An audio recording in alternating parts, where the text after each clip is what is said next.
കോൺഗ്രസ് നേതാവ് രാഹുൽ ഗാന്ധിയെ അമേഠിയിൽ മത്സരിക്കാൻ വെല്ലുവിളിച്ച് കേന്ദ്രമന്ത്രി സ്മൃതി ഇറാനി. 2019-ൽ രാഹുൽ അമേഠിയെ കൈവിട്ടു. ഇപ്പോൾ രാഹുലിനെ അമേഠി പൂർണ്ണമായും കൈയൊഴിഞ്ഞു കഴിഞ്ഞു.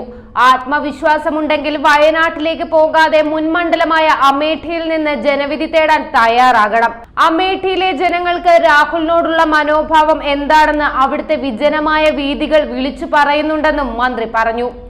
രാഹുൽ നയിക്കുന്ന ഭാരത് ജോഡോ ന്യായ് യാത്ര ഉത്തർപ്രദേശിൽ എത്തിയ പശ്ചാത്തലത്തിലാണ് സ്മൃതി ഇറാനിയുടെ ഈ പ്രസ്താവന.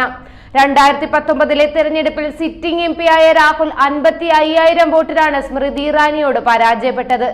80 സീറ്റുള്ള സംസ്ഥാനത്ത് ഒരിടത്ത് മാത്രമാണ് കോൺഗ്രസ് വിജയിച്ചത്, റായ്ബറേലിയിൽ മാത്രം. അതേസമയം വയനാട്ടിൽ രാഹുലിന്റെ വിജയം വൻ ഭൂരിപക്ഷത്തിലായിരുന്നു. 2019-ൽ ഒരു സീറ്റിൽ മാത്രമാണ് കോൺഗ്രസിന് വിജയിക്കാൻ സാധിച്ചത്. റായ്ബറേലിയിൽ നിന്ന് സോണിയാഗാന്ധി പാർലമെന്റിലെത്തി.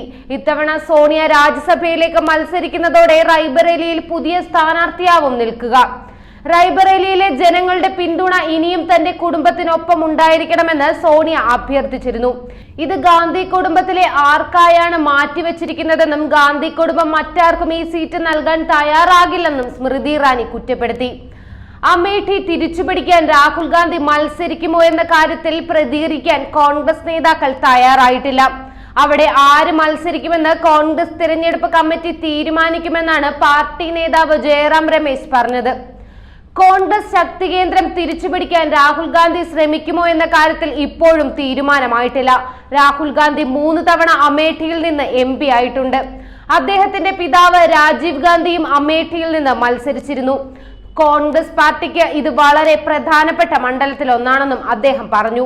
പക്ഷേ രാഹുൽ സ്മൃതി ഇറാനിയുടെ വെല്ലുവിളി സ്വീകരിക്കുമോ എന്നുള്ളത് കാത്തിരുന്ന് തന്നെ അറിയണം. അതേസമയം ഭാരത് ജോഡോ ന്യായ് യാത്ര ഇന്ന് 37 ദിവസം പൂർത്തിയാകും.